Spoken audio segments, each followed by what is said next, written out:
I could tell you so many stories, and in fact, I'm going to deviate and tell you one just real quick one. I got transferred from the company's Boston office to their Pittsburgh office. I was excited about going home to Pittsburgh because that was my hometown. But when I showed up to the office, the boss didn't like me from the first day I came in. And for 2 years, he spent 2 years tormenting me. When I traveled, he said I should stay home. When I was home, he said I should be traveling. If I said buy, he said sell. If I said, you know, you're right, we ought to sell, he said I lacked the courage of my conviction. And there was nothing that I could do to please him. Anybody ever been in that situation on your job? I tell this story because a lot of folk face job problems. And so I was having trouble with my boss, and he was just tormenting me. And one day he talked to me so bad, Bishop, that I went deaf. And all I could see him was just talking to me like this.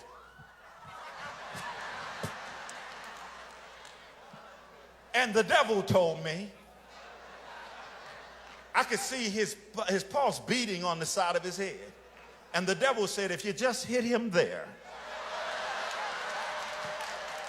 Now, y'all all too deep.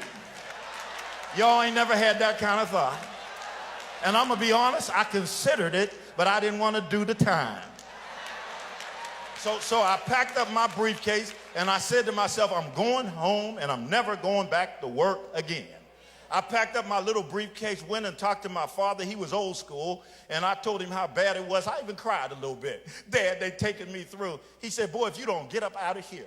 He said, I dug ditches to raise these kids. You sitting up in the air, get out of. So I packed up my little briefcase. I went home. My wife encouraged me. She put her arms around me, and she said, baby, you know, I love you.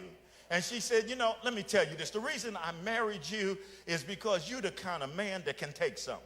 She said, now we just built a new house, and one of the kids was getting braces, and she said, we got commitments, but I believe that somewhere before the morning that you're the kind of man that's going to be able to get up and go back to work.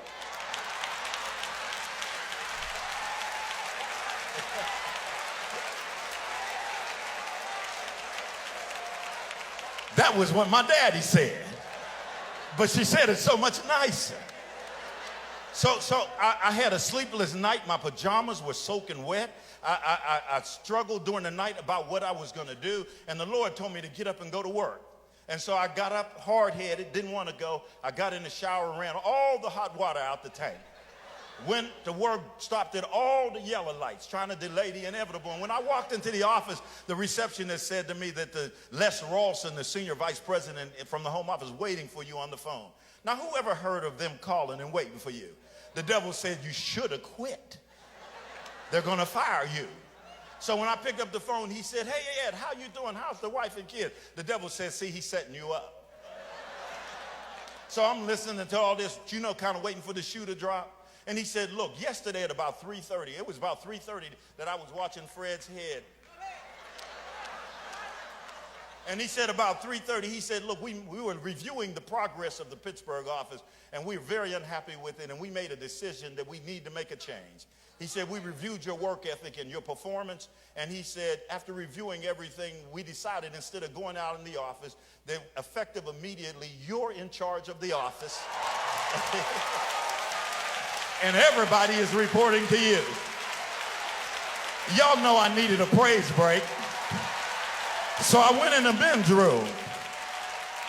And I thought of the words of David. He said, when the wicked, even mine enemy, came upon me to eat up my flesh, they stumbled and they fell.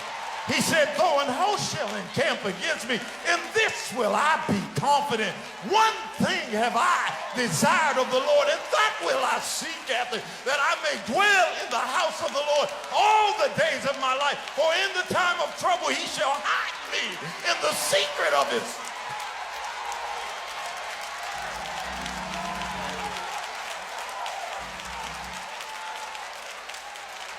Oh, so I know God can do it. I know God can do it. Tell your neighbor,